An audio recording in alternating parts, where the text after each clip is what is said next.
Siekiant sukurti realistiškus atvaizdus su 3D Max programa, be medžiagiškumo labai svarbi tema yra apšvietimas ir fotografija. Taigi šioje pamokoje trumpai panagrinėsime V-Ray vizualizacijos kūrimo įrankį, trumpai aptarsime savo pasirinkimą. V-Ray vizualizacijoms renkamės todėl, kad tai yra greita ir kokybiška vizualizacijų kūrimo priemonė. Ši priemonė gali būti naudojama ne tik su 3D Max, bet ir su kitomis programomis, tokiomis kaip SketchUp, Cinema 4D, Maya ir kitomis. Todėl išmokus dirbti vienoje programoje nebereikia atskirai mokintis naudojant vizualizacijų kūrimui kitą programą. Nustatykime V-Ray renderio pasirinkimą. Iškvieskime Render Set kortelę ir Common kortelės apačioje yra įrankis Assign Renderer.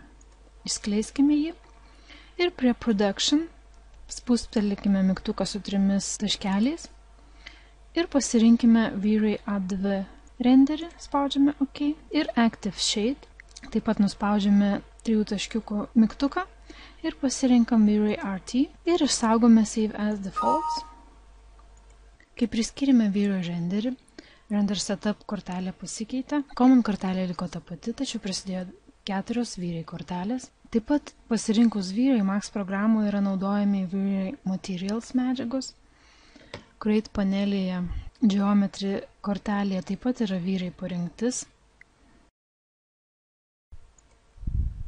Taip pat Light parengtis V-Ray, Cameras parengtis V-Ray, Helpers parengtis V-Ray, Systems parengtis V-Ray. Taip pat instaliuojamas ir V-Ray modifikatorius, V-Ray Displacement Modifier, kurį galima rasti Modify lentelėje. Prieš tai nusipiešiame kokį nors objektą, pavyzdžiui, arbatinuką.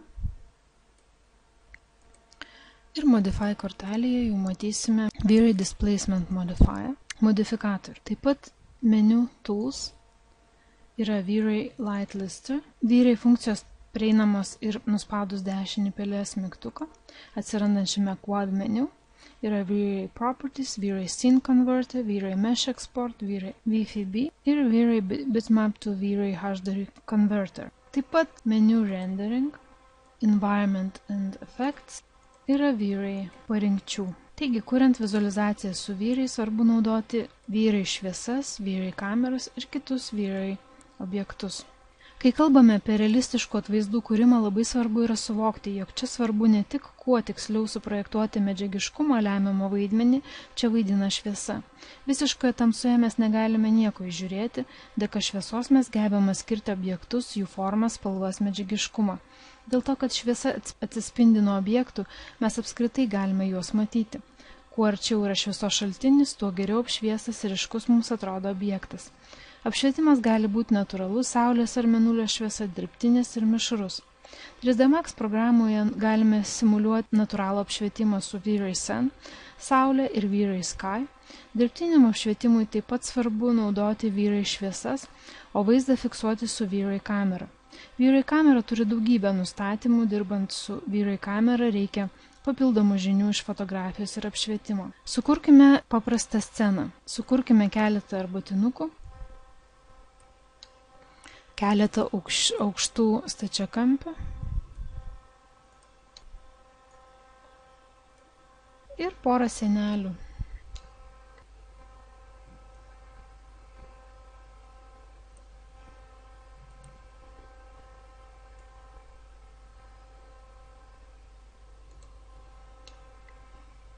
Įsikelkime į sceną V-Ray Physical Camera, eikime į Create kortelę Cameras, pasirinkime V-Ray ir V-Ray Physical Camera, pasirinkime vaizdą iš viršaus, spauskime pelytę, neatleiskime ir tempkime į sceną.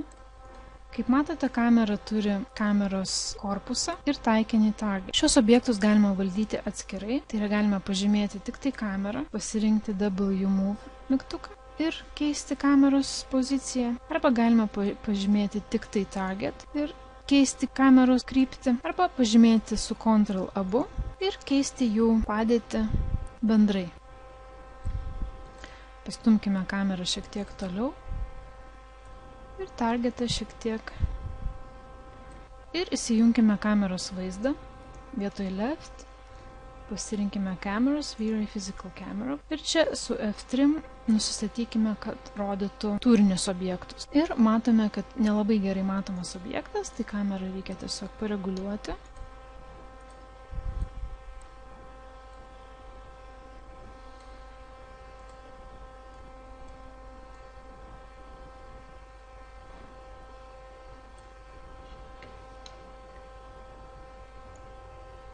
Ją šiek tiek atitraukime.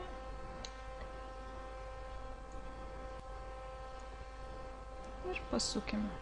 Kameros vaizde, Camera View, jį esant pažymėjus, pabandykime padaryti renderį.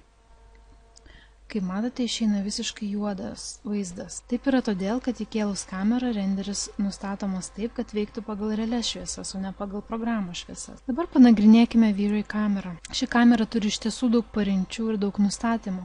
Vadinasi, norint išnaudoti jos privalumus, reikia žinoti gausybę dalykų.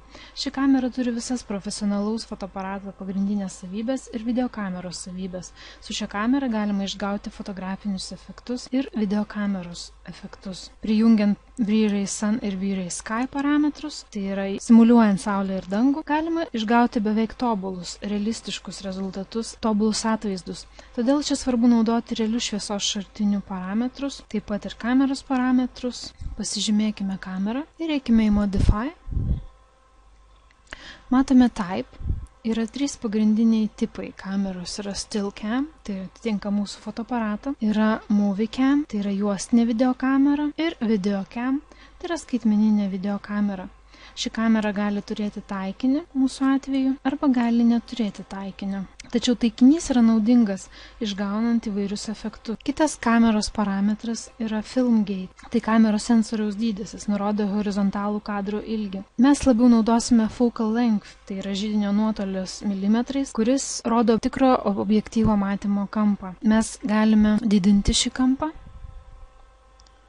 Ir tuomet atkreipkite dėmesį, kaip kameros vaizde artėja vaizdas, o jeigu mažiname, vaizdas tolsta, nors kameros mes nejudiname iš vietos. Šis parametras yra naudingas tuomet, kai reikia fotografuoti interjerą ir nėra galimybės atsitraukti, nes trukdo sienos, tuomet galima keisti židinio nuotolį, tokiu būdu atitolinti vaizdą, simuliuojant tikrą fotoaparatą su plačiakampiu objektyvu. Tuomet yra parametras FOV, jis tiesiogiai nusako vaizdo gylį, panaikindamas Focal Length ir Film Gate veikimą. Tai yra, jeigu mes čia pažymėsime, pilka pasidaro židinio nuotolio pasirinkimas. Ir čia jau keičiant FOV, keisis židinio nuotolis atitinkamai. Tačiau geriau jau keisti židinio nuotolį, jis buvo 40, kol kas grąžinkime jį į nustatymus 40. Tuomet yra zoom faktorius, tai yra priartinimas. Jeigu mes didinsime šį skaičių, tai objektas artės. Jeigu mes šį skaičių mažinsime, objektas nuo mūsų tols. Ir tuo pačiu, kaip matote, keičiasi ir vaizdo jutiklio 3 kvadratai ir jų pozicija. Dabar pereikime prie parametro Exposure. Jeigu čia yra pažymėta varnelė, tuomet yra ekspozicija įjungta. Ir veikia tokie parametrai kaip F-number, kas reiškia diafragma, shutter speed išlaikymas ir film speed ISO jautrumas. Visa tai veikia atvaizdo šviesumą. Jeigu šis parametras yra išjungtas, kamera veikia kaip standartinė kamera, išskyrus tai, jog ją galima reguliuoti iškraipimus distortion parametrus, motion blur efektą ir depth of field ryškumo gylio efektą. Mes dirbsime su V-Ray Physical Camera kaip su realiu fotoaparatu, todėl reikia laikyti šį exposure parametrą pažymėtą. Ir grįžkime šiek tiek į viršų, yra F-number, kas reiškia diafragmą. Diafragma lemia atvaizdo šviesumą, veikia kartu su išlaikymu, veikia ir ryškumo gylį. Tikrame fotoaparate diafragma yra ne pačiame fotoaparate, ne jo korpuse, bet objektyve. Vienas objektyvas turi didžiausią įmanomą diafragmą, kurią nurodo mažiausias F skaičius. Tuo tarpu čia mes nesame apriboti, tarsi turime vieną objektyvą visiems gyvenimo atvejams, ko realybėje nėra. Diafragma tai objektyve esančių metalinių plokštelių sistema, kuri reguliuoja, koks šviesos srautas patenka į objektyvą.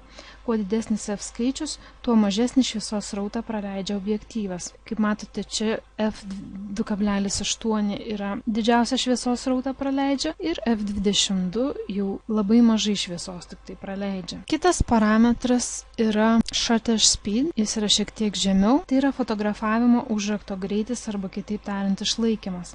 Veikia analogiškai kaip realioje fotografijoje. Kuo didesnis skaičius, tuo trumpesnis išlaikymas ir tuo tamsesnis yra renderis. Išlaikymas tai yra laikas nuo fotoaparato užrakto atidarimo iki uždarimo, per kurį šviesa patenka ant vaizdo jutiklio. Išlaikymą trumpinant vaizdas tamsėja, ilginant šviesėja. Kitas parametras yra film speed ISO, tai yra jautrumas, simuliuoja juostelės jautrumą šviesai. Kuo didesnė vertė, tuo šviesesnis yra vaizdas. 100-200 standartinis jautrumas tinkamas fotografuoti esant geram apšvietimui. 400-600 esant normaliam apšvietimui patalpose. 800, 1600 ir daugiau, 3200, 6400 ir taip toliau. Tai jau naktiniai fotografijai ir fotografijai be blykstės patalpose. Tačiau esant dideliam ISO skaičiui, labai padaugėja triukšmų lygis.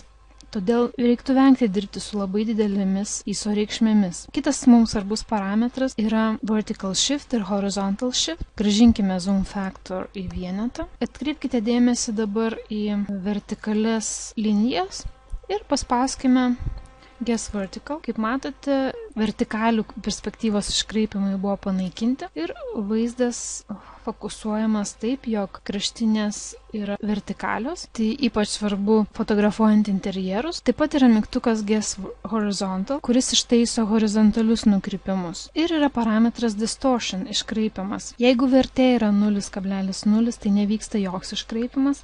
Jeigu teigiama vertė, vyksta barrel iškraipimas.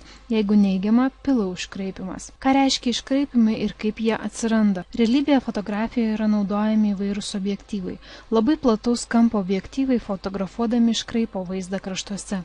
Vyksta barrel arba bačkos iškraipimas, kaip matote čia. Taigi, jeigu skaičius yra teigiamas, vyksta barrel iškraipimas. Jeigu distortion skaičius yra neigiamas, vyksta pincushion iškraipimas, tai yra pagalbės arba replių iškraipimas, kuris yra būdingas naudojant fotografijoje teleobjektyvus. Tai yra visai priešinga objektyvų rūšis. Teleobjektyvai, tie objektyvai, kurie gali labai priartinti nutolusią vaizdą. Šie objektyvai linkia vaizdą kraštuose šiek tiek įgaubti. Taip gaunamas replio arba pagalbės efektas. Taigi 3D Max programoje mes galime simuliuoti tokius objektyvo iškraipimus. Barrel bačkos iškraipimas vaizdą kraštuose šiek tiek išgaubia.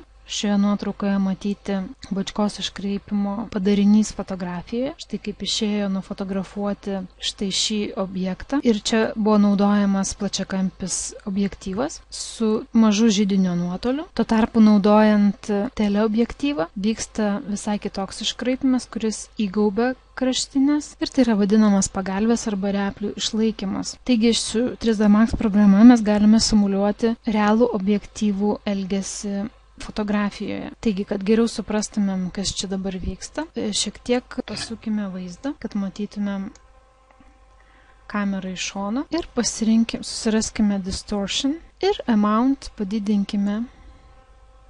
Matote, kaip išsigaubia mūsų jutiklio kvadratai. O jeigu distortion mažinsime į minusą, vyks teleobjektyvams būdingas reiškinys ir vaizdas bus įgaubiamas. Jeigu nustatysime 0, nebus jokių iškraipimų ir vaizdas yra grąžinamas. Kitas parametras yra vignetting, taip yra vadinamas vignetavimas. Vignetting simuliuoja vaizdo šviesumo mažinimą periferijoje naudojant realų objektyvą. Bet kurio objektyvų suprojektuojamas apskritimo formos objekto vaizdas, vadinamas apšvietimo apskritimu. Fotoaparato juostinio ar skaitmeninio vaizdo jutiklis iškerpa centrinę apskritimo dalį, nes jutiklis yra stačiakampio formos. Todėl faktiškai nufotografuojama tik vidurinė suprojektuojama vaizdo apskritimo dalis. Dėl fizinių pro objektyvą patenkančių šviesos savybių, šviesos kiekis palei apskritimo kraštą negali būti toks pat kaip apskritimo centre. Sklisdama link kraštų šviesa nukeliauja ilgesnį kelią, todėl silpnėja. Šis šviesos silpnėjimas šiek tiek susilpnina ekspoziciją vaizdo kampuose. Toks tamsėjimas link kampų ir yra vadinamas vignetavimu. Taigi, kaip realioje fotografijoje mes taip pat galime savo kadrui suteikti vinjetavimo efektą arba jo išvengti. Tiesiog nužymint varnelę ties vinjetting, šis efektas nebus vykdomas. Ir yra white balance, tai yra baltos spalvos balansas. Šis parametras reguliuoja baltos spalvos balansą arba tiksliau nurodo, kokį raudonos, mėlynos ir žalios spalvos derinį laikyti balta spalva. Tai priklauso nuo scenos apšvietimo. Jeigu fotografuojame interjerą apšviestą kaitrinę lemputę, kuri duoda geltoną šviesą, mes gausime geltonesnį atvaizdą.